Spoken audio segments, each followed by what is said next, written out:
Good evening, fight fans.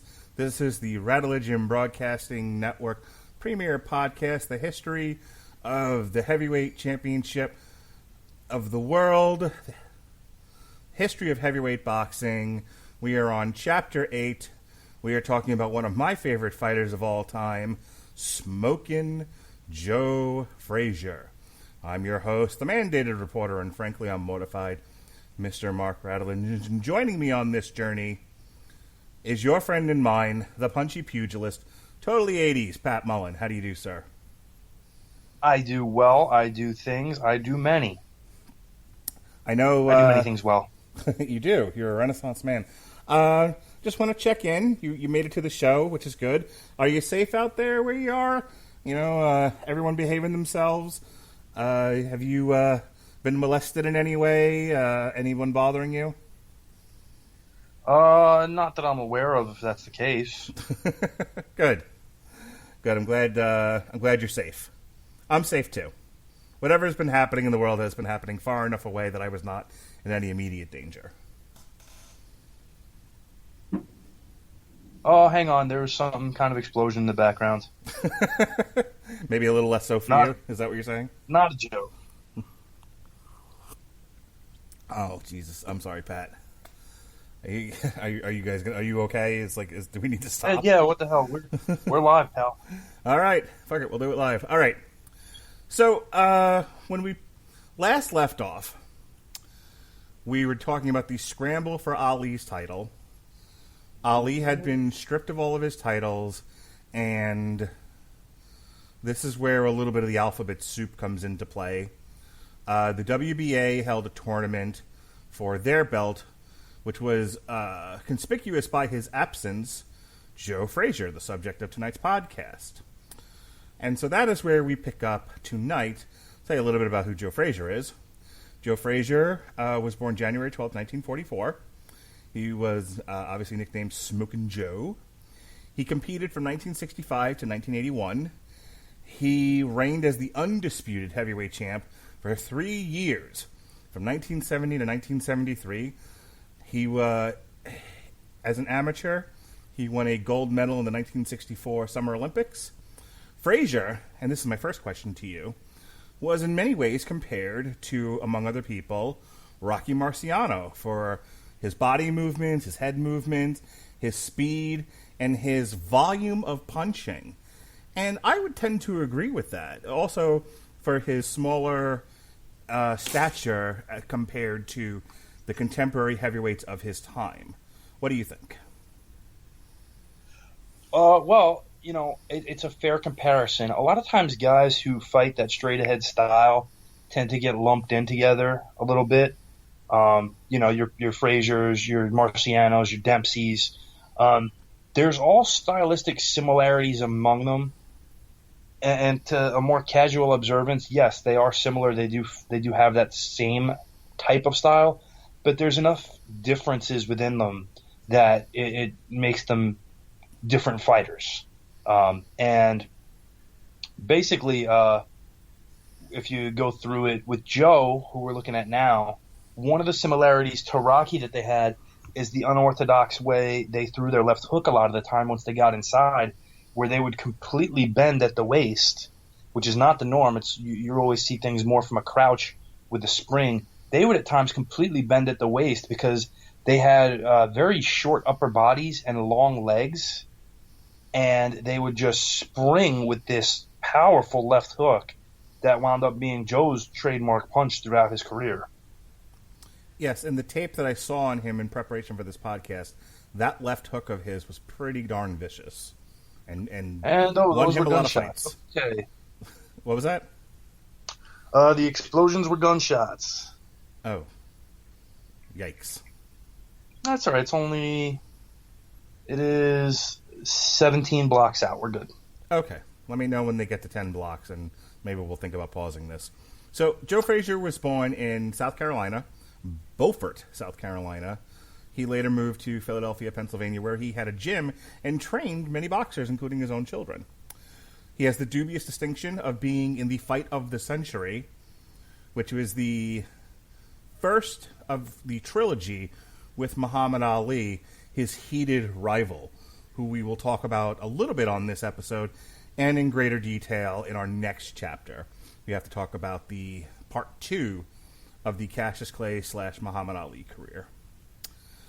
He was also in one of the great, and again, this was part of the trilogy, one of the great boxing matches of all time, one of the most historic boxing matches of all time, the Thrilla in Manila, which was the rubber match between Ali and Frazier in the Philippines, which nearly killed both guys.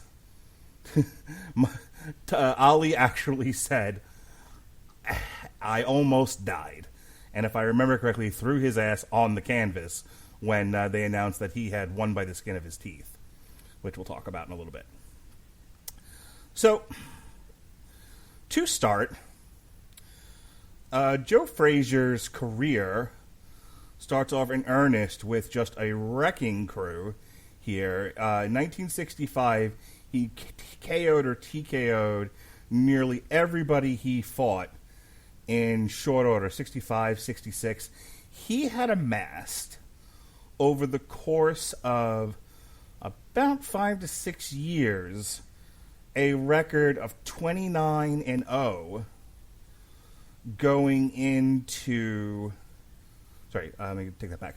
He had amassed a record of 19-0 going into his first World Heavyweight title match, which is dubious in its distinction because it's not part of the scramble for Ali's title.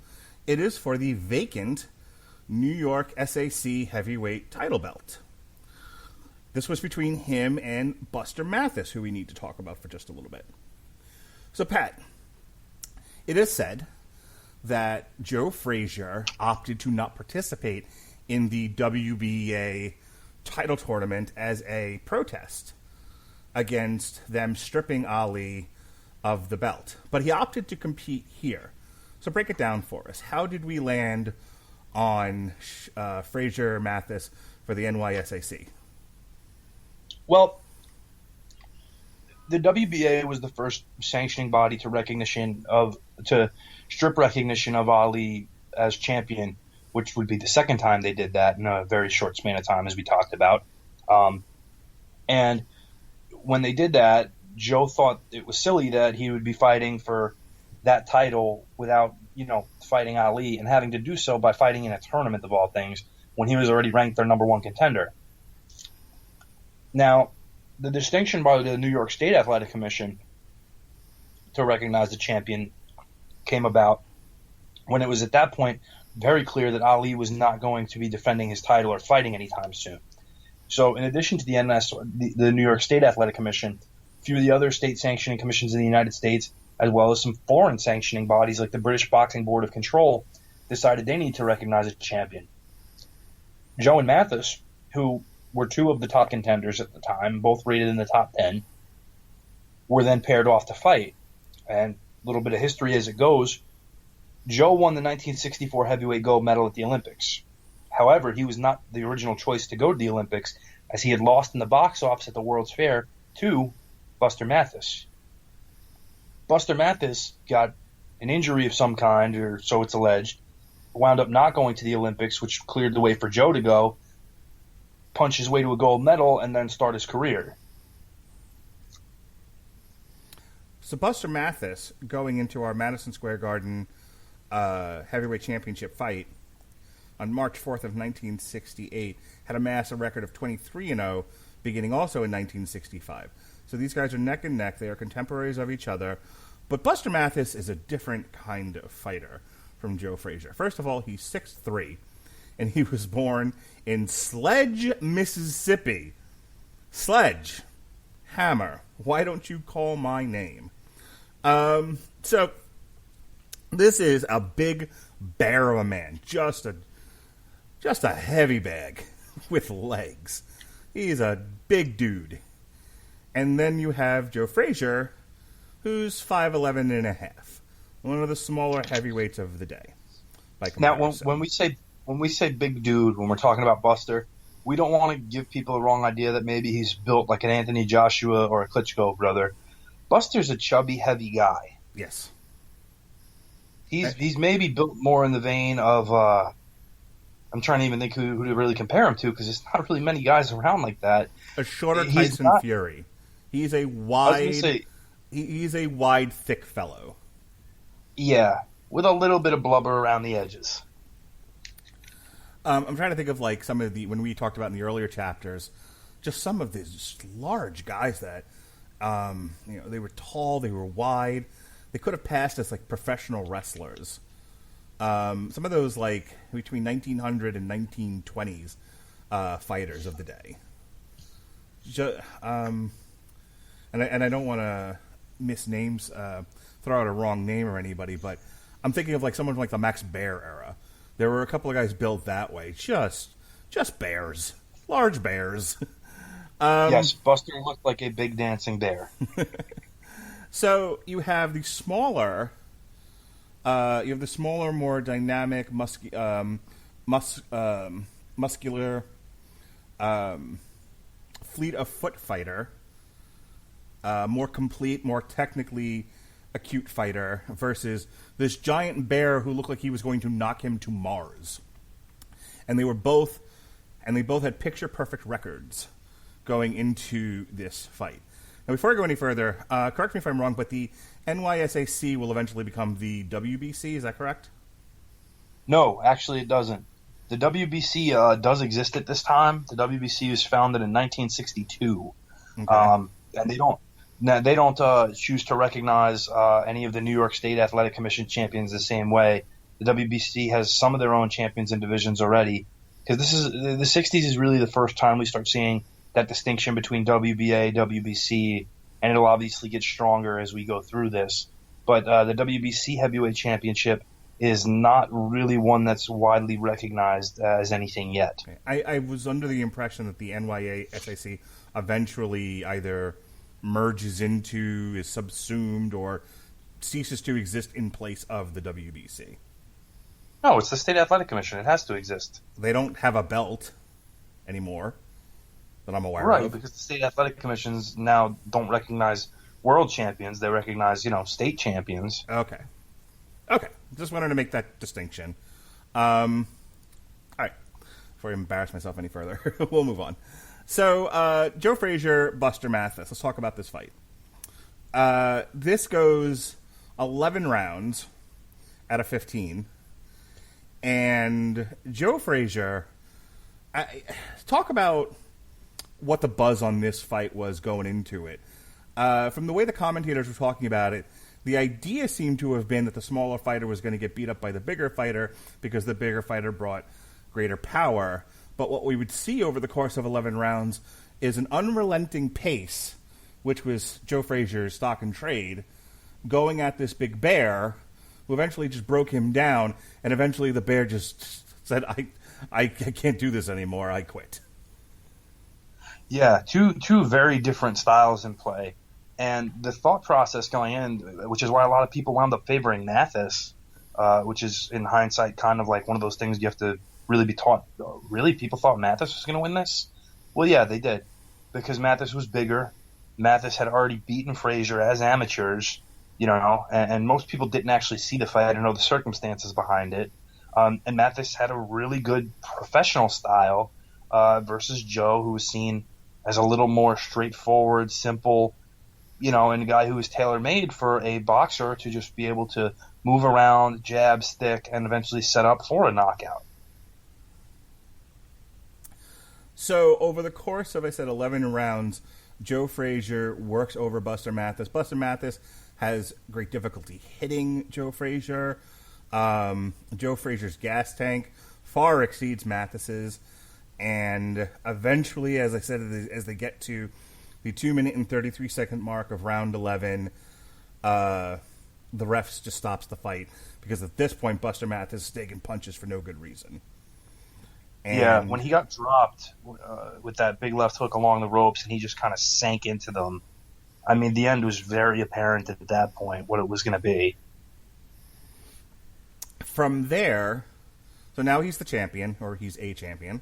He'll go on to have 4 title defenses. Manuel Ramos, he'll have a unanimous decision against Oscar Bonavina. He KOs Dave Z- Ziggy Zigglewitz. Thank you, sir. KO, first round. And then Lifted him off the floor with a left hook. And then we get to one of my other favorite fighters, one of my other spirit animals here, Jerry Quarry, old Velvet Pants. And he wins in the seventh round, between round 7 and 8, after the fight is stopped. But boy, getting there. So let's talk about this one, Pat. So Jerry Quarry has a fun style, for the most part. He kind of sticks his chin out there. Now, he's got a lot of head movement, a lot of swivel hips. He's light on his feet. But he just goes at his opponent. He comes straight ahead. And then you have Joe Frazier, who's very quick. And there's a lot of body and head movement. And he just goes straight ahead. And these were like two light rail trains just colliding with each other. And who was going to be made of the stronger steel? Jerry Quarry or Joe Frazier? And that issue was settled in this fight. My goodness. Jerry Quarry, by the end of it, looked like he went through the windshield. Talk about it, Pat. Yeah, Jerry and Joe himself in his autobiography said that it's very likely Jerry could have been the heavyweight champion of the world if he just didn't have such, thin skin that would lead him to cutting so much. And a cut is ultimately what ends this fight, as Jerry got a nasty gash in, I believe it was the second or third round that opened up pretty wide. But from a stylistic standpoint, and we've covered a couple of Jerry's fights, Jerry had a very good ability to get inside and counterpunch and make a fighter miss and make him walk into these good left hook counters, right hand counters, and could push the action when he wanted to. But as we talked about, if Joe is an undersized heavyweight, then Jerry doesn't even belong in the division because Jerry's only slightly taller than him and giving away, significant amount of weight and body mass. But for some reason, Jerry was just determined to fight Joe at his own game. And in the first round, which is one of the best rounds of heavyweight action you'll ever see, they immediately go at each other and light each other up. And Joe is often known at times as a slow starter, which is true. And I think Jerry maybe thought he could take advantage of that. And when he didn't get him out of there, and he took a tremendous amount of body punches, and each guy took a tremendous amount of low blows in this one, which will slow you down in a hurry. Jerry was already in the dogfight and couldn't get out of it to start boxing and counterpunching the way he should have fought from the beginning. And Joe just continues hammering away, breaking him down. And to his credit, Jerry just stands right there trying his best to take it and give back until eventually it's deemed that the fight needs to be stopped based on the cut and the fact that Jerry's just sinking deeper in the fight. And if there's ever a fight where you wanted to see what Joe Frazier was made of, that's the one. Yeah, and that's the thing. Jerry did not back down. I mean, later on, in fact, just a few seconds, we're going to talk about the Muhammad Ali fight, and I'm going to do a bit of editorializing about both that and the Thrilla in Manila. And then we're also going to talk about the Jimmy Ellis fight, and demeanor plays a role. I don't think... I feel like because Muhammad Ali is who he is... and sure, I'm not taking away from the distinction of the fight of the century having deserved that moniker. It does. But if you're talking about a crowd-pleasing fight where one of the guys refuses to back down because he won't back down, the other guy won't back down, and you just have two warriors who are going to leave it all in the ring to where when it's over, there's no question... oh, well, what if this has happened? What if that had happened? Or why, we often talk in combat sports about guys not being up for a fight. Like their head wasn't in it, whatever. Like we talk about Anthony Joshua versus Andy Ruiz won in the Garden, and it felt like Anthony Joshua had not checked in to that fight. He was somewhere else. We don't know where. This is the exact opposite of that. And Jerry Quarry, God bless him, would have kept going. He wasn't done fighting. Like, the look on his face when that fight is stopped, I give him credit for all the composure in the world because he looked like he wanted to just... not that he had an issue with Frazier, but like he just wanted to run across the ring and hit somebody. I'm good. I've said it before. I'll say it again. Jerry Quarry, not nearly given enough credit, or not given enough recognition for the kind of man, kind of character he brings to the history and the sport of boxing. In my humble opinion. Yeah, there's a great book about his life called Hard Luck that anyone who's interested in the topic can find on Amazon. Highly worth the read. But, you know, not to go too off track because we're talking about the other guy in this episode. That fight was the 1969 Fight of the Year. The first round of that fight was the round of the year. It's one of those essential, to me, heavyweight fights that people need to see just two big men going at it at such a level of brutality, pace, relentlessness, heart, and determination. It's got all of that in one fight, with neither guy wanting to back down at any point. And Quarry's, you know, refusal just to take that he had lost this fight without being knocked down for 10 or beaten on points. It's one of those things where it's like, man, I want to see this again. And they'll do it years later, but it's not the same. No. I think the 60s took years off Quarry's life and certainly retired him from the sport early. But that's the style. That is the Faustian bargain of that kind of style. On the other hand... Much in the same vein as our protagonist of this episode. Yes, indeed. And there is a question I want to ask you, but first, we need to get to kind of the opposite of this. Jimmy Ellis, your WBA heavyweight champion, the winner of the WBA heavyweight tournament, as we discussed in our previous chapter, meets Joe Frazier for the unified lineal heavyweight championship of the world. This is where the alphabet comes back together. The Infinity Gauntlet is reformed. It all comes together. We are going to recognize one champion. The best versus the best. The champions unite all the belts. Jimmy Ellis, Joe Frazier, at the Mecca, Madison Square Garden, on February 16th, 1970. And Joe Frazier took Jimmy Ellis' soul like a Highlander. There could be only one. Jimmy Ellis, God bless him, for 2 rounds or so, tried, and then decided that Joe Frazier was a bit too much for him, but he couldn't physically leave the ring, I guess. And so Joe Frazier continues to beat on this poor fella. He doesn't know what to do. And finally he starts knocking him down.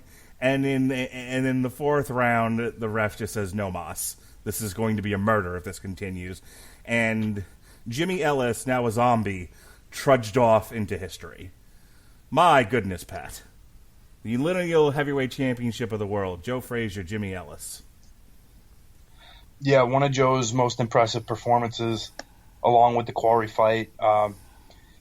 Again, Jimmy tries for 2 rounds to get out, box, and tag Joe as much as he can. But if you don't stop the train while it's on the tracks, it just keeps building momentum. And as the coal gets shoveled into the engine, it keeps going faster and faster and faster.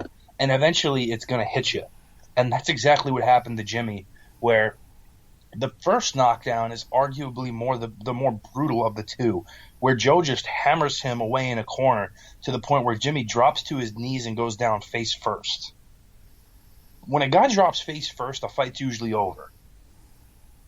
But it wasn't, to Jimmy's credit. He's got a lot of heart, and he gets up and tries fighting back. And the left hook that Joe lays on him to drop him for that second time at the end of the 4th round is one of the most beautifully set up punches you will ever see, where he just times Jimmy, gets underneath, and like we talked about, bending at the waist for that left hook, turning his whole body into it, and just unloading on him. It sounded like a bomb went off when it landed on the chin. The next fight, after he is the unified champion of the world, takes place November 18th, later that year, in 1970 at the famous Cobo Arena, famous for its professional wrestling, among other things, in Detroit, Michigan, November 18th, 1970. And he takes on Bob Foster. let's talk about Bob Foster for a minute, because you and I had a discussion earlier today, and I think this warrants a few minutes of our time here. Because Bob Foster, you told me, was the best light heavyweight in the world at this time. And he was going to step up to the moneyweight division, heavyweight. The man stands 6'3", but he's a very skinny 6'3". He's like a basketball player. This man He's wiry. Is very wiry. And Lanky, arguably. yeah. Like I said, he looks more like a basketball player than he does a boxer. And I just need you to kind of talk about him for a minute. What makes him so wonderful? And, you know, and obviously money and fame and the prestige of the heavyweight title are enough to warrant anyone, if they're able to step up and fight for the heavyweight title. But when I saw these, you know, this strand of spaghetti fighting the meatball that was Joe Frazier, I wrote you and I said, how did this mismatch happen? Was this a mob hit? Did he lose a bet? Was he being sentenced by a judge? I don't understand how we got here. How did we get here? You know, it's just one of those things where it's not uncommon for a dominant light heavyweight champion of the world to step up and try to take the heavyweight championship of the world. And Bob had actually had a bunch of fights at heavyweight before he even became light heavyweight champion. He would try every so often to step up and beat a good heavyweight. And he actually beat a couple of heavyweights along the way, but nobody who was, you know, significantly ranked in that regard. And every time he stepped up his level of heavyweight opposition, he got beat by good ranked heavyweights, guys like Doug Jones, Ernie Terrell, who we talked about, Zora Foley, who we talked about. But when he sets his sights fully on competing as a light heavyweight, he becomes one of the 4 or 5 best light heavyweights of all time. He beat Dick Tiger. He almost killed Dick Tiger with one punch. Oof. We talk about Jerry Quarry. He almost killed Jerry's brother Mike with one punch. And we're talking about great left hook artists. You can't have that discussion without having Bob Foster in that discussion, because he was absolutely menacing at light heavyweight. Now think of him, the frame you saw, but instead of fighting Joe Frazier, he's fighting guys who weigh 175 pounds. That's terrifying. And knowing that he could punch that hard at that weight and do what he did to these guys, you know, you don't want to go in there and fight that guy. You really don't. He'll also, you know, after Frazier, he takes one more fight as a heavyweight against Ali years later, and is the first person actually and only person to cut Ali in a fight. But here against Joe, he's fighting a guy who's a naturally bigger guy in terms of the body mass and sizing, who throws a stronger left hook than he throws, and is going to want to fight on the inside where Foster likes to throw his left hook. And, you know, there's an old expression, you don't hook with a hooker. And this is two guys who primarily rely on that same weapon to finish people off. But one guy is bigger, stronger, and is used to getting hit harder. That's usually the recipe where you know what's going to happen before it happens. But it was thought Bob's long, he's lean, he has a good jab. Maybe he can box Joe and do something here. Wrong. So, on November 18th, 1970, in the Cobo Arena, a damn near murder happens. Oh, yeah, it does. Joe Frazier knocks out Bob Foster, the lineal light heavyweight champion of yore, one of boxing's greats at that weight class, and damn near kills this man in 2 rounds.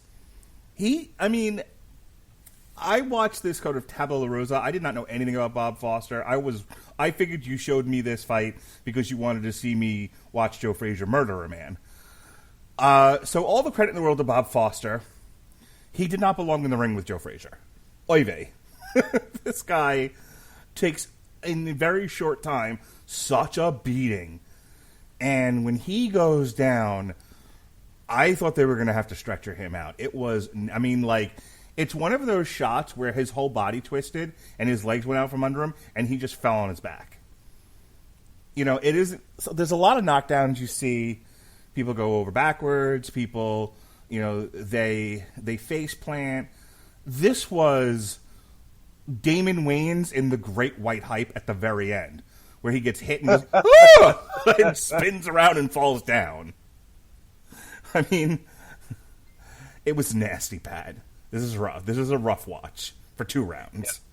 Yeah, Bob, when he gets hit with the final left hook that drops him, where Bob's body essentially gets frozen and then just crashes, he forgot math, English, and geography at that point.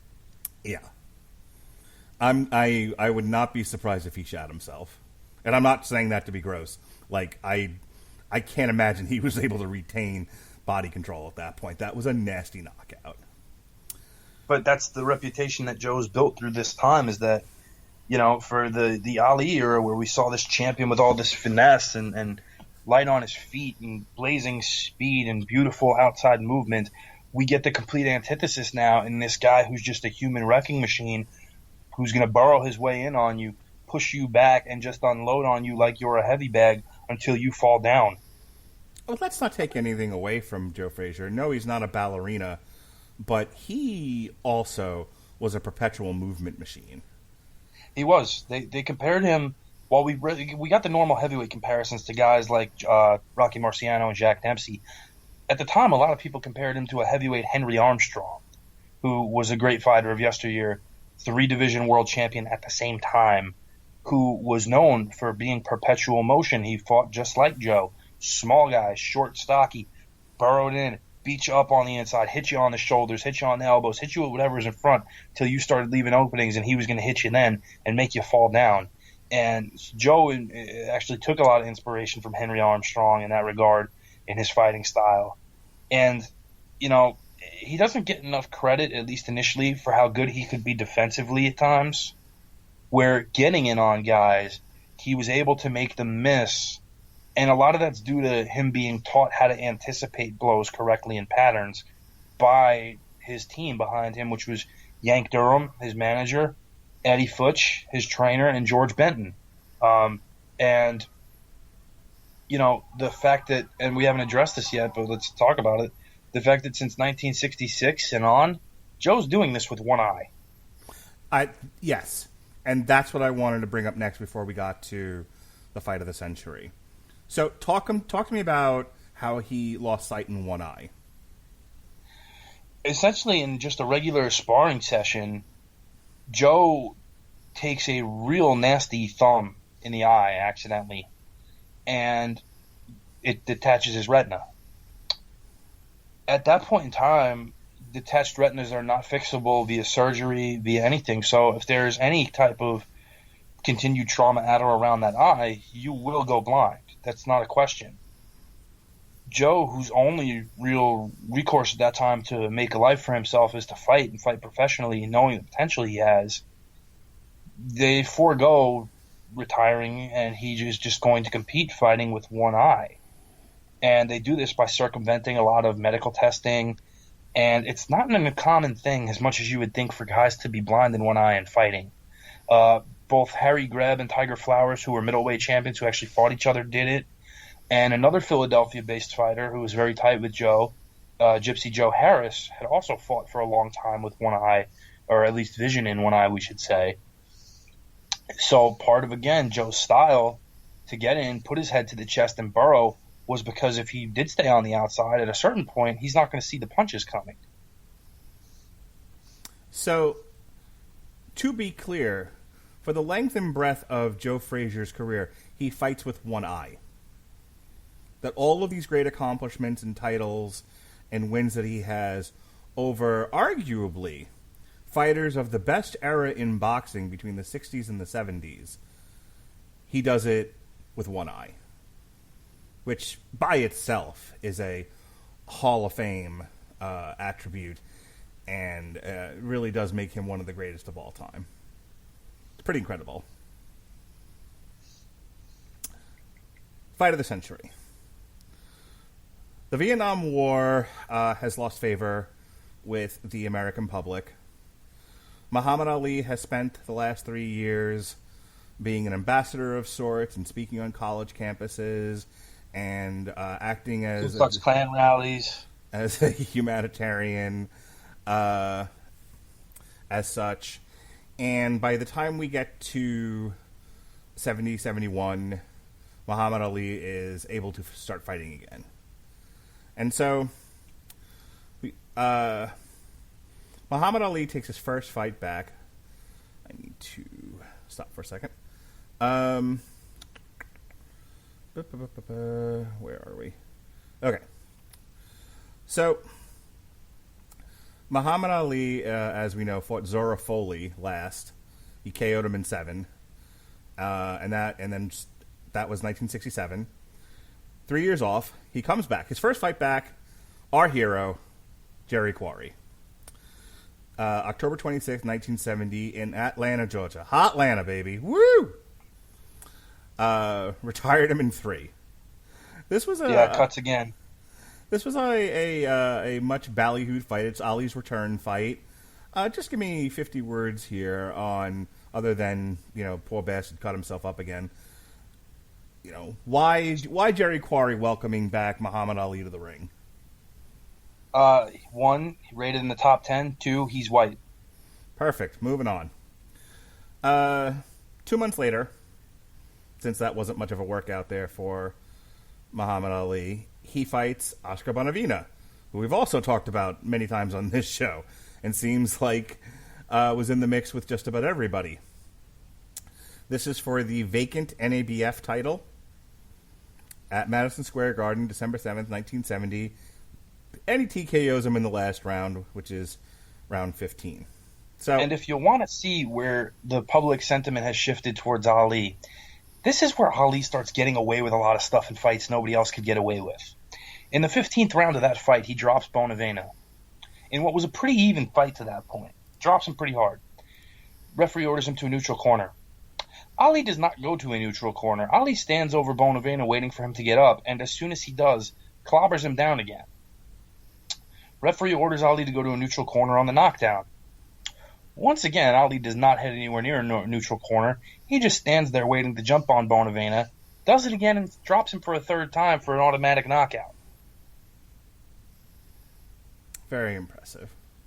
So now you've got Ali with a welcome back fight, and he wins the title, and it's clear this has to happen. We have to have Ali Frazier. We have the lineal heavyweight champion versus the man who never lost the belt. Tale as old as time. We're going to see it in the only fight of Frazier's career in the year 1971 at the Mecca, Madison Square Garden. And let me tell you about this fight, ladies and gentlemen. Muhammad Ali walks on water. Muhammad Ali, no man can touch him. He reeks of awesomeness and entitlement, and why shouldn't he? He is God's gift to mankind. He is a perfect human being in his mind. This man, this member of the Nation of Islam, this righteous man who whores with other women, he comes into this fight, and it's just, what, Frazier, it's my title. I never lost it. Just give it to me. You are old, Joe Frazier. You're an old man. You're a short man. You're a man who I should not have to get dust on my gloves to deal with. This is the demeanor in which Ali comes into this fight. And for 15 rounds, Joe Frazier proceeds to beat on this man's body. And when I say body, I mean he's hooking to the ribs. He's hooking to the jaw. The right side of Muhammad Ali's pretty face started to look like the Elephant Man by the time this thing was all said and done. And you know that thing that fighters do to say, nah, he's not hurting me? Ali's a liar. Joe Frazier beat this man up on the inside. Joe Frazier made Ali not want to fight anymore over the course of 15 rounds. And if Ali could have gotten away with it, he would have run away from that ring before the end of 15. Joe Frazier turned Ali inside out. and and broke Ali's mind over the course of 15. And Joe Frazier, with one eye, kept coming. Joe Frazier would have gone for another 15 rounds if they let him. It was amazing. Unanimous decision win by our hero, Joe Frazier, over the great, the perfect, the godly, Muhammad Ali. Pat, Muhammad Ali didn't take Joe Frazier seriously, and he paid for it. Yeah, he did. It was just one of those things where the Ali persona really took over. And I don't doubt for a minute that Ali tried to repair as best he could, but I definitely don't think he respected Joe's ability enough in this fight, and it shows. Ali gets off to a good start in this fight through the first 3 rounds. He really starts off like the Ali of old, jabbing, moving, sticking, gets a couple of right hands in here and there. The thing is, he's fighting a guy who it's just impossible to discourage. And a guy who, we talked about the gravity and the spectrum of the Lewis Schmeling fight, the rematch. The only fight in history that's come close to that, or maybe been on the same level of that in terms of significance worldwide, is this fight. You have for the first time ever, 2 undefeated heavyweight champions coming together in a match that has social ramifications, huge economic ramifications. We're talking about the 60s counterculture movements that adopted Ali as one of their own. And again, a lot of revisionist history about that, which we can talk about either now or another time. And then you have Joe, just this working man's champion who is not a bombastic personality. He's as blue collar a fighter as you can get, who, is seen as, by Ali in the counterculture movement is unfairly labeled the white man's champion. And Ali just goes about, being very anti-white, being very anti-Frazier and trying to paint him with a brush that Joe is clearly being mischaracterized with. Joe grew up a sharecropper in South Carolina, scraping together every penny he could in a very poor black family in a segregated area of the country, whereas Ali was from a middle-class family in Louisville, Kentucky, and had a white grandmother. It shows. The air of entitlement, all joking aside, the air of entitlement in Muhammad Ali. And look, I respect him as a fighter. I do think he's one of the greatest boxers of all time. But he's also one of these guys, and this is psychologically a thing that happens, that when you're really, really good, really, really young, and you finally face opposition that doesn't crumble under your greatness, you start to crumble. And psychologically, Joe Frazier did more damage to Ali in this fight than he did physically, and he did quite a lot physically. I was going to say, there's one point during this fight where Ali says to him, "Don't you know I'm God?" In the ring, says this to Joe. And Joe says, "Well, you're in the wrong ring tonight." And just keeps punching him. Yeah. Joe don't take no mess. And again, we talk about the fight and all the ramifications from it. Joe put forth, an incredible effort against the guy who many see as the best of all time. And there's the argument that Ali's skills had diminished in his 3 years away. There was zero evidence of that to me in the Quarry fight, as short as it was. There was zero evidence of it to me in even the Bonavena fight, because Oscar, it's very hard to look good against Oscar, and he was a tough, rough and tumble, strong guy who made it very difficult to fight him. You're talking about a guy in Oscar who dropped Joe twice the first time they fought, who had beaten a number of good heavyweights, and pushed Ali. That's the reason all these people took that fight, was because they knew Joe was going to potentially push him in that same way. So they wanted a guy who would get in there and rough and tumble with Ali the way Bonavena did. And I didn't see any diminishing in his skills in this fight. I think he just fought a guy who fought the fight of his life on that night, was well prepared, and really, once the middle rounds on hit, he really dominated the course of the fight. And even though he's only credited for 1 knockdown in that fight, he really should have been credited for 2. And aside from the 2, there's a point in the 11th round where he hits Ali with a left hook that Ali literally drops completely against the ropes with, hands down, legs jellied. How he stayed up from that, I have no idea. And how he got up from the 15th round knockdown that Joe put on him, I have no idea, other than incredible power of will. Yeah, there's a knockdown. There's a slip where he goes on his hands and knees, and I looked at that, and the ref calls it a slip. I'm like, that he slipped after he got punched. Like, how that wasn't counted as a knockdown is beyond me. But I think there's a cult of personality around Ali, and there's what a story. You're unceremoniously stripped of your titles because of your religious beliefs and your anti-war stance, and you come back, you should win the title. That the hero should win. But that's the thing about this, is that I think for all of Ali's exploits as a historical figure, and somebody who is considered to be a great man, Joe Frazier was a better man of character. I think in every way where you can compare the two side by side.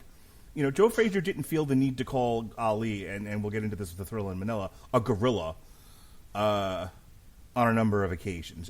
It's funny, because years later, Ali even says, yep, I did a bad thing. I went a little overboard. I was trying to sell the fight. I'm sorry. And Joe Frazier basically says, go fuck yourself.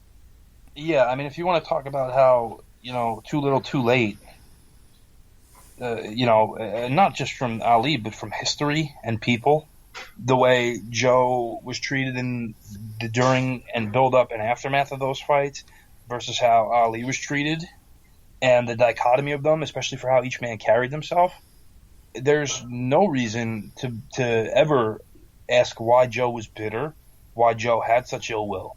Look at what happened.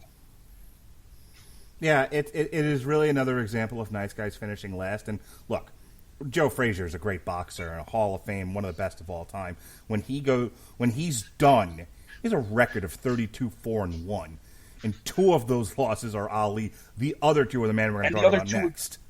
Yes, the other 2 are George Foreman. Right. So it's like, other than 2 guys, he beat everybody he came across. But because he's not Ali, and because Ali reframed him as the villain of this story, he doesn't get his just desserts, and it's not fair, and that's how life goes. Just a brilliant fight. It is an exercise in persistence from Joe Frazier, because giving Ali credit, Ali's best attribute, other than his resilience, his physical resilience, his ability to take punishment and keep standing, which, it's hard to quantify that, but it's a thing that happens, and he has it, is his speed. His ability to slip punches, his ability to flick a jab and move. Ali, not the most powerful hitter boxing has ever seen, but he was another guy who used volume punching to his advantage, and volume punching that was set up with speed. He was a good counter puncher. He was a good guy that could get off several punches in a flurry and move before you even knew what hit you. And that's Muhammad Ali in a boxing ring. And to Pat's point, I didn't necessarily see rust on him in this fight. He was still doing it, but when the guy won't move, when the guy just keeps coming, when the guy is willing to, even if he's not throwing power, there's a couple of sequences in this fight where Joe Frazier is just like battering him with these pitter-patter punches, and Ali's just sitting there taking it. And it's like, I understand he's not accumulating a tremendous amount of damage, but you do understand the rules of boxing, right? That if he hits you, that's a score, and each round is scored. And there's points during that fight where you actually see Joe grab Ali by the wrists. Yeah. And pull his hands down and hit him. Yeah, he actually threw him at one point. He grabbed Ali by the wrist and kind of like chucked him, and Ali went, oh! and flew across the ring. I died laughing at that. I was like, wow, there's something you don't see every day. Joe Frazier wanted to fight this man, and this man just thought he deserved his belt back. Because, yeah, and again, the build up to this, the stuff that people don't often know about. Joe giving Ali money while Ali's in jail. Joe campaigning for Ali to be reinstated. Not even just but why are you taking his titles away? Joe was one of Ali's biggest public allies during this time. And for him to come back and vilify Joe completely, Joe felt immediately betrayed. Felt betrayed to the day he died. He was betrayed. And rightfully so. He was betrayed. I mean, it's one thing if you're working. If you and me decide, behind closed doors, we're going to have a public animus in order to sell tickets, that's one thing. Joe Frazier had no clue this was coming and was Pearl Harbored. 100%. And that's on Ali. Because I'm not against creating a circus to sell tickets. Hi, I'm Mark Radulich. Have we met? I am against... But you got to talk to the guy. Are you going to play along? Even in the aftermath of the fight, when Joe won, there wasn't. If you've watched the fight, Joe Frazier's the winner. Like, I'm sorry, there's not a debate to score that fight for Ali. There's just not. He did not win enough of the rounds. That's how it works. And I basically scored this fight the same way every time when I watched it. I scored 9-5-1, and that's not even including extra points for knockdowns because the scoring system at the time didn't have that. You just scored on a rounds basis. But Joe clearly won the fight. And in the pre-fight build-up, Ali said, if he whoops me, I'll crawl across the ring and kiss his feet. Never happened. Nope. When asked about the decision, Ali said it was a white man's decision. Well, that is him pumping his chest out, and, the cognitive dissonance he would have to really believe that behind closed doors, he would have to be a lunatic. And I think Muhammad Ali's a lot of things. I don't think he's a lunatic.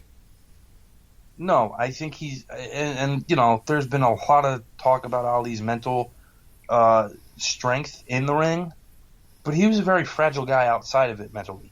Yes. For a long time, and that's how he ended up getting used by people, doing these things where he had to puff his chest out and do it because he had to convince himself of these things. But again, the manner of which he displayed, a complete lack of class or respect to Joe. And you don't understand why Joe harbors a grudge and bitterness. And we haven't even gotten to the worst part of that stuff. That happens years later. Yeah. But this is really where that torch is lit. And even if that other stuff hadn't happened, I'd still see this as enough reason why Joe would be bitter. Yeah. So, moving on, he'll have 2 more retentions of the lineal heavyweight championship. One in Nolans against Terry Daniels. And I believe he nearly murders Ron Stander in Omaha, Nebraska, in 4. He kind of butchers the butcher of Council Bluffs a little bit. In the build-up to the fight, they asked Stander's wife what she thought about it, and she said it's like entering a Volkswagen into the Indy 500. when your own wife is saying that, it's not the best sign. And to be fair, if there's a turning point where you could see a decline in Joe Frazier, that's the fight. Because it's not as though Stander was unskilled or anything like that. Stander actually, beat Ernie Shavers, was a very tough guy, and a strong puncher. But in that fight, you don't see the movement from Joe. You don't see him using his defensive capabilities or using those shifts to set things up. He kind of just stands toe-to-toe with Stander the whole time and is the beneficiary of being bigger, stronger, better prepared, and, just a better fighter. And the thing of it is, when Joe was at his best, that's not Joe's game. Joe's also making guys miss inside, controlling the inside, not getting hit, and beating them up.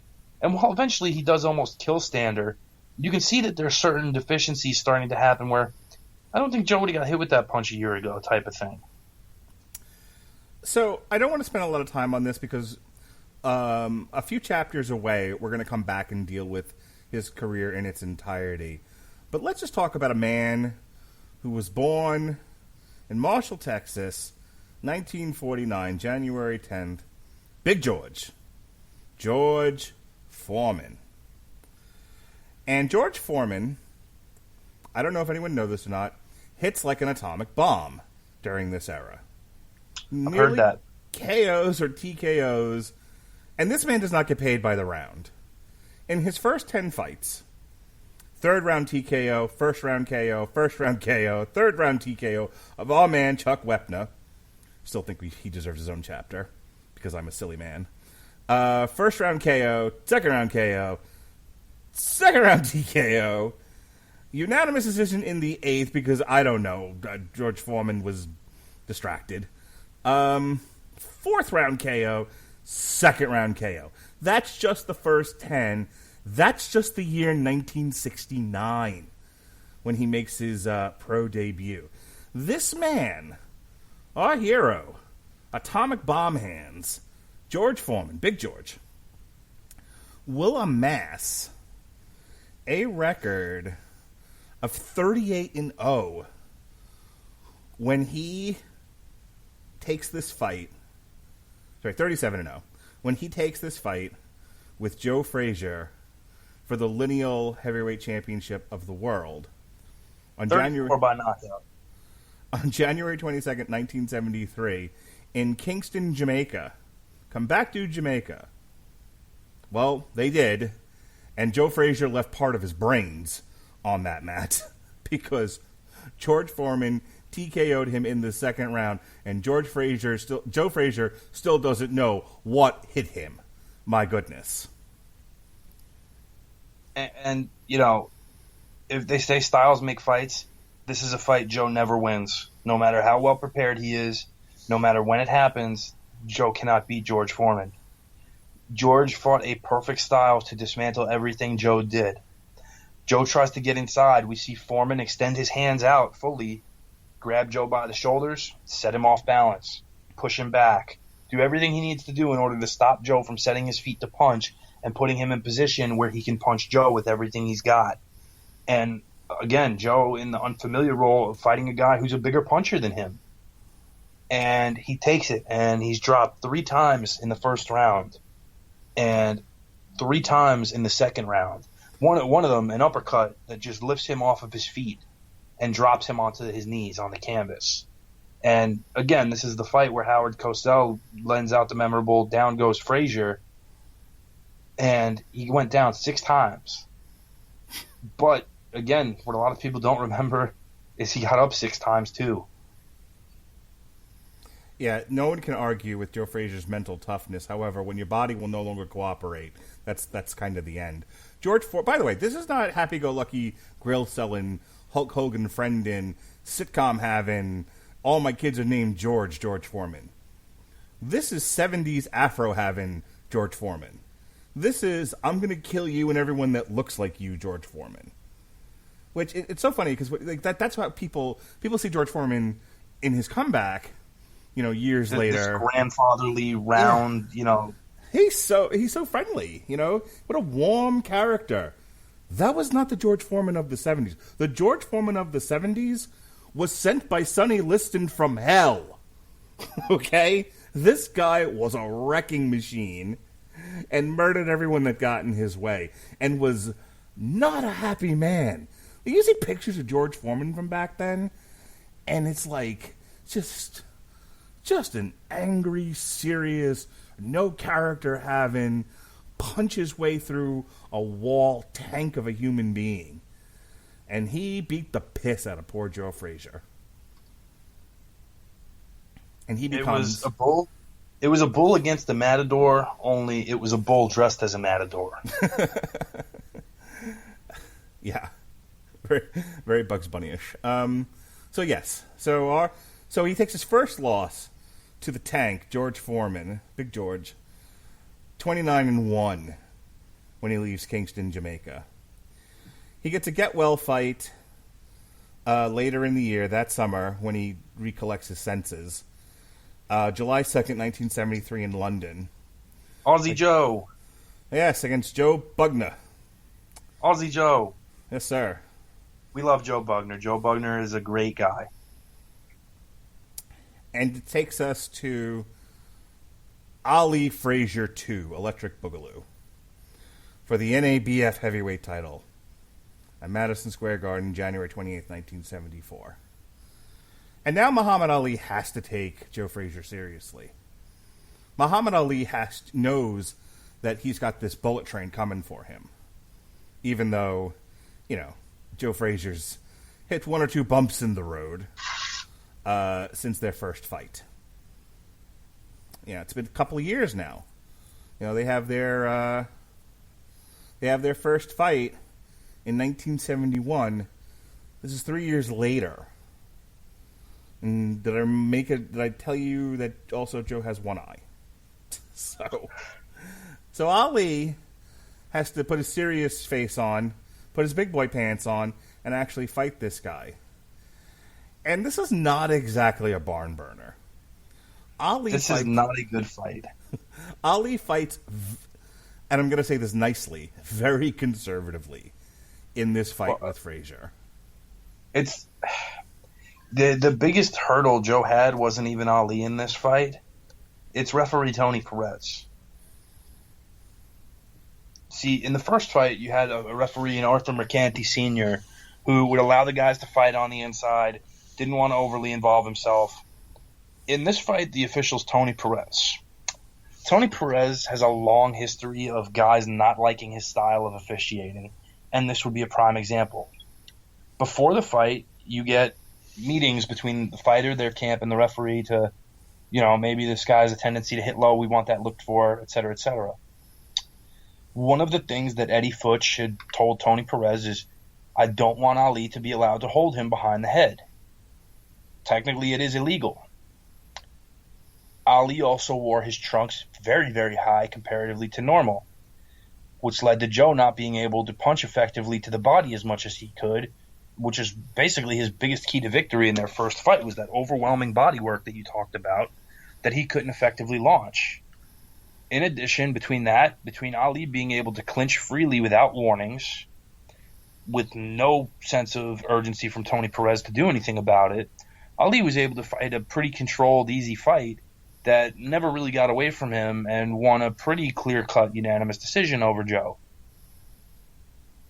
After the fight, Eddie Futch actually went up to Tony Perez and said, I'm disgusted by you.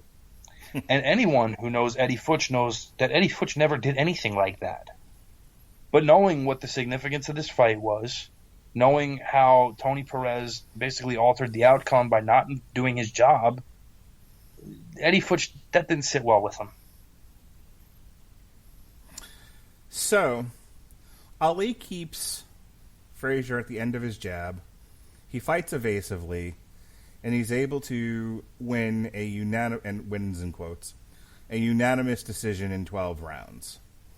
This was the height of frustration for Joe Frazier, on top of everything else that we've already discussed leading up to this point. So he's lost his title. He's lost to his biggest rival. He gets 2 get-well fights with, if you're playing 70s boxing bingo, and you got Jerry Quarry and Jimmy Ellis, you've got bingo. He TKOs Jerry Quarry June 17th in 1974 in the Garden, and then they take a trip down under where he finds Jimmy Ellis and TKOs him in the 9th. And that takes us through 74 and 75, where we get to the Thrilla in Manila. Ali and we Frazier. We should preface this that we're going to talk a lot about this later on in more detail. Suffice it to say, it's the Philippines. It's, I believe, an outdoor arena, and it's hot as hell in October. And these two proceed to have a war of attrition that goes nearly the length and breadth of all 15 rounds. Frazier won't stop coming at Ali. Ali, none of the things that work for Ali are working in this fight. But Ali is made of sterner stuff. All credit in the world to him. One of the things that is working for him is this physical resiliency, as I said before. He is able to stand in there, and they are back and forth, trading rounds. It's brutal, this fight.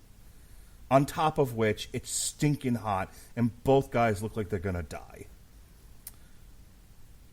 by the end of round 14, Joe Frazier was blind. Do you understand what I'm trying to tell you?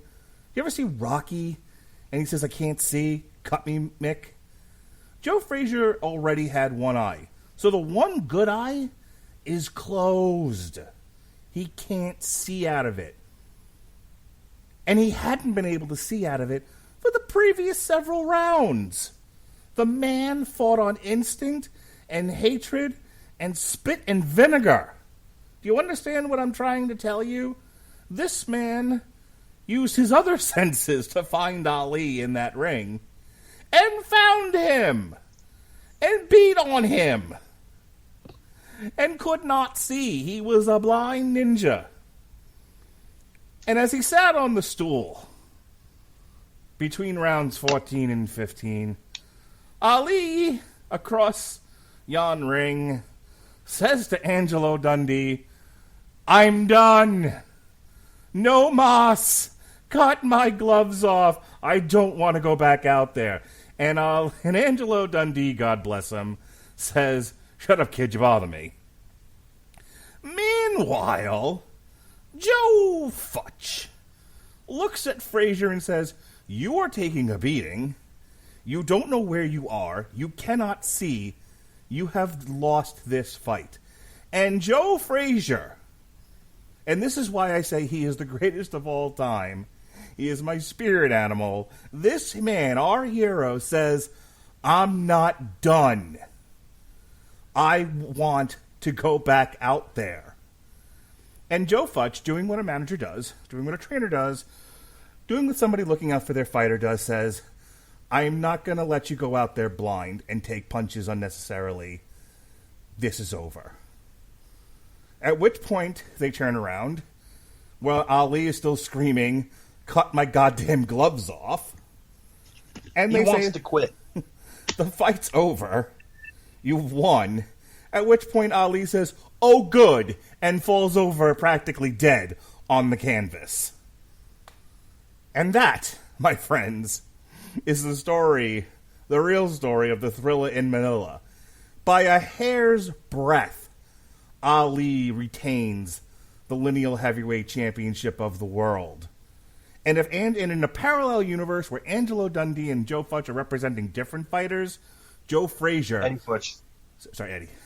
Joe Frazier, blind, wins that fight. Bloody incredible, Pat. Yeah, and, you know, it's one of those things where if you're a Joe fan, it's like, damn it, Eddie, why didn't you just let him come out? Ali would have quit. Well, Eddie had no way of knowing that, and Eddie looked at Joe and loved him like a son and thought the more important thing would be for Joe to be able to actually live to see his children grow up. And I don't think Eddie Futch was wrong. No, I think it's shitty how that turned out, but Eddie did it because he loved Joe. Look, in another parallel universe, Ali isn't screaming, cut my gloves off, and is just sitting there getting ice. How do you know? You only know what's in front of you in a situation like that. Also, in a parallel universe where this takes place 30 years later, the ref stops this fight when he calls the doctor in the ring. There's no way they let that continue. It doesn't get to the 14th round because his eye was shut rounds before that. You know, it's just this is boxing in the 70s when men and the sheep were frightened.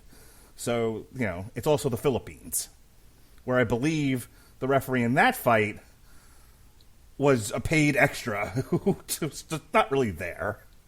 Just kind of, we need somebody to stand in the ring and say, break. That's it. That was all. That was his sole contribution to the Thrilla in Manila. Which is a good thing. Either way, if it's a 12-round fight, Pat, who do you have winning the Thrilla? If it's 12 rounds, I have Joe. Okay. Because I think Ali rallied very, very big in rounds 13 and 14 when Joe was essentially functionally blind. So in a contemporary 12-round fight, Frazier wins by unanimous decision. In that instance, probably split. And, again, to play devil's advocate, you're going to pace yourself differently if it's 12 rounds instead of 15, and we know that. But had the fight been cut off after the 12th round, I have Joe ahead. Any other thoughts?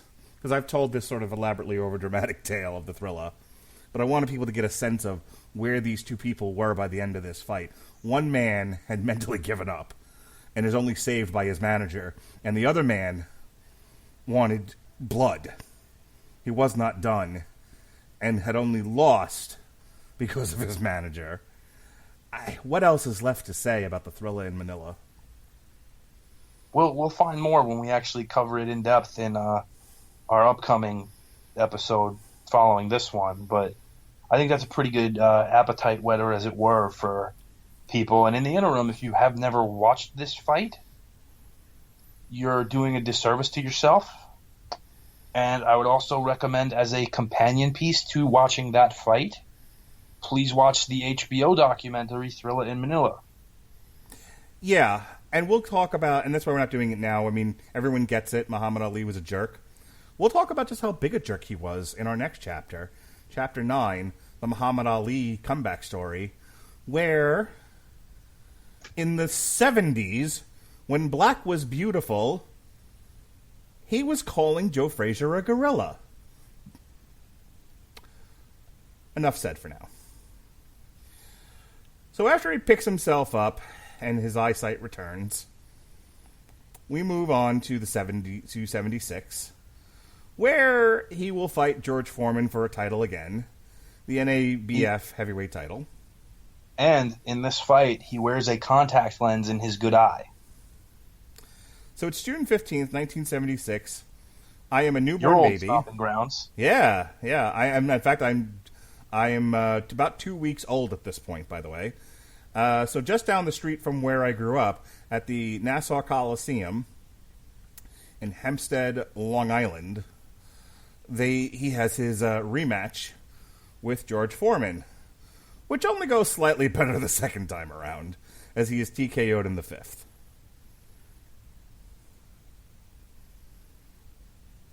Yeah, you talk about guys leaving pieces of themselves behind in that Manila fight, and I think it's very apparent in both guys at that point.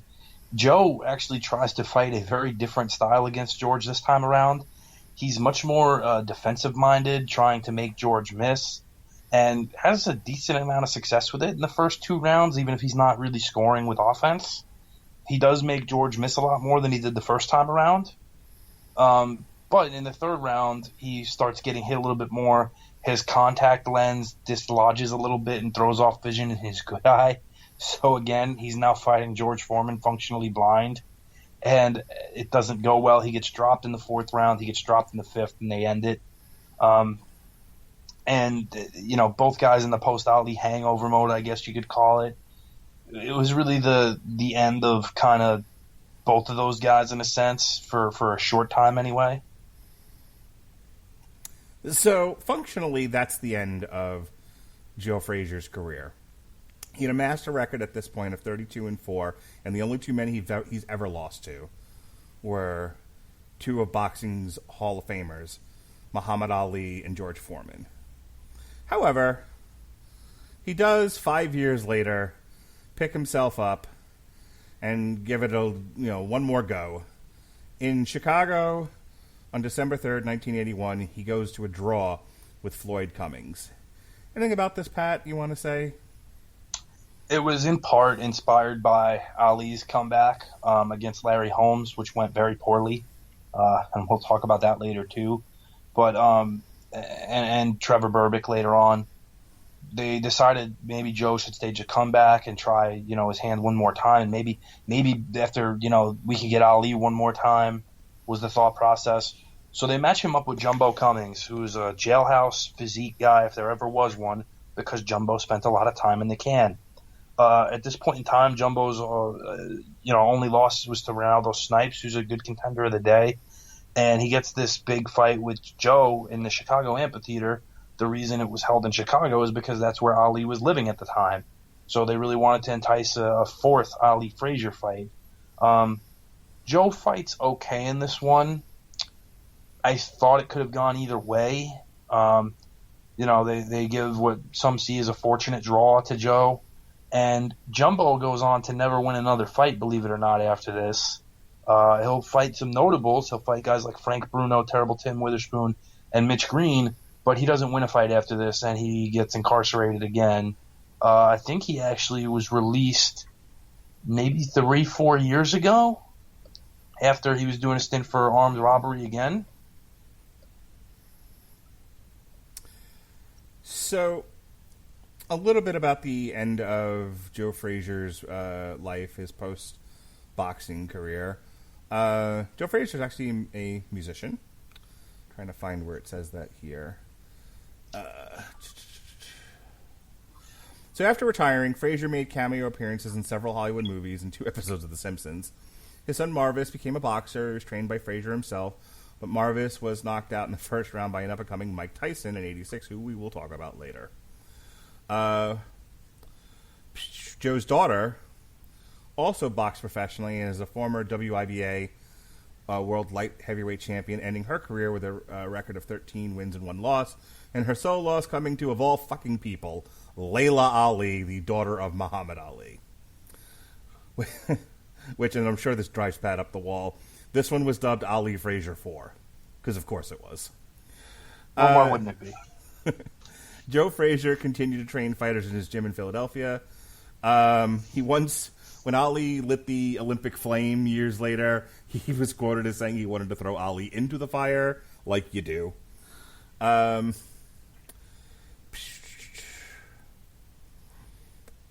going to just bring up the music thing.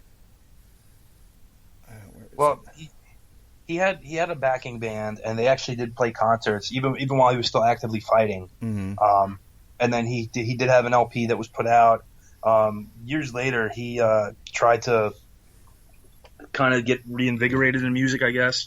And like he would be on a radio show doing a regular appearance, and he'd break out singing songs like Mustang Sally. His favorite song to sing was My Way by Sinatra. Joe wasn't necessarily the best singer. He was the guy at the karaoke bar who you don't boo. is the best way I could put Joe's singing ability. Yep. So he's also immortalized in the game Punch-Out, where he's Mr. Sandman. It was based in part on Joe Frazier. And he passed away November 7th, 2011, at the age of 67 in Philadelphia, Pennsylvania, where he had trained all manner of fighter. His gym has been preserved by the National Register of Historic Places in Philadelphia. And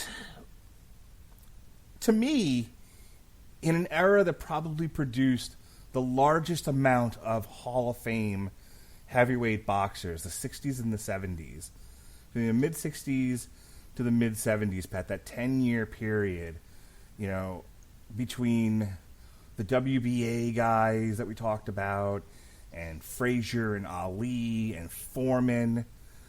I mean, it's just a murderer's row of Hall of Famers. But I feel like Joe Frazier was the Rocky Marciano of that era, for what that's worth. For as one could say, there could be a Rocky Marciano of that time. And to me, that's his legacy. I'll give you the last word here on Mr. Frazier. One of the greatest, period. A guy who really just defined what it was to have a championship heart, relentless work ethic, and a hunger and a desire that never went away. And a guy who has, for all of time, been unfairly slighted, whether it's the city of Philadelphia not giving him a statue but having a statue of a fictionalized boxer, whether it's the outright dishonest portrayal of him in the movie Ali where James Toney plays him, and they have it in Manila where Joe Frazier is the one who wants to quit. just really slap in the face after slap in the face to somebody who didn't deserve any of it, deserves to be recognized on the very same level as Ali, and is somebody who, again, you talk about things being done too little too late. They finally put a statue of him up. They did it in, the decade of the 2010s. Where was that statue in 1970? Where was that statue in 1980? Where was it in 1990? You do it in the guy's near death, that's going to make it right. If there's anybody who's been unfairly characterized by history, it's Joe. He was portrayed as a bitter, angry man unjustly because they felt, why are you still bitter? Well, you didn't go through what he went through. You want to talk about somebody who grew up in a time when black people were not treated fairly, were constantly discriminated against, lived through it, fought through it to hold the greatest title in the whole world, and still that wasn't good enough for people. That's not fair. And I think that's kind of more than anything what you underscore about Joe's life is that Joe's life was never fair, and he never took a backward step from that either. He didn't let that stop him. He refused it and became the heavyweight champion of the world. Very good. Well, that's the Smokin Joe Frazier side of this era, of this tale. Next time, we'll talk about Muhammad Ali in greater detail. We'll talk about the Thrill in Manila in greater detail. We will address the Rumble in the Jungle, of course, which gave us the Rope-a-Dope. So, Muhammad Ali and all of his glory from 73 to the end of his career. Well, to the end of his career as such. In the future, we've got a chapter on Larry Holmes. We're going to do one on Forgotten Sons, which I assume will feature the Spinks boys. Chapter 12 is going to be one of my favorites, Mike Tyson. And then we'll get to his nemesis, Evander Holyfield, in Chapter 13. And then, finally, we'll come back to the 70s. What's old is new again. Yes. We'll come back to the 70s and go all the way into modern times. Good old George Foreman. And we will encapsulate his lengthy career. And we'll see where that takes us from that point on. That's what we got going on right now in the future of this podcast. In the meantime, in between time, Fuller House actually dropped this past week, part 2 of Season 5. So a week from tonight, myself and Pat will review that as well. We've also got in the archives, we've got Catwoman When in Rome. We've got a review of Devilman Crybaby, Ailstorm's new album, Curse of the Crystal Coconut. Next week, myself and Alexis Haina will review the book and the new Netflix movie that drops as this is recording tomorrow. Comic Stripped, The Last Days of American Crime. Myself and the Podsman will review NXT TakeOver in Your House. And that about wraps it up. Pat, anything else you want to say before we get out of here? Yeah, looking forward to our Fuller House, our final Fuller House chapter, Mark. It's the end of an era. Yeah, we'll have to figure out what other our 5-year run. That's right. We'll have to figure out what other 80s or 90s thing we can dust off and talk about. I'm sure something. It won't be one day at a time, I'll tell you that much. No, it won't. We'll figure something out, though. You and I always figure out something to talk about. We don't need much effort. No, sir. All right, Pat. Wonderful as always to talk to you. Glad you're safe. I'm glad we didn't have any crazy, dangerous interruptions like we had at the beginning of this thing. So until we deal with the next chapter, be well, be safe, and behave.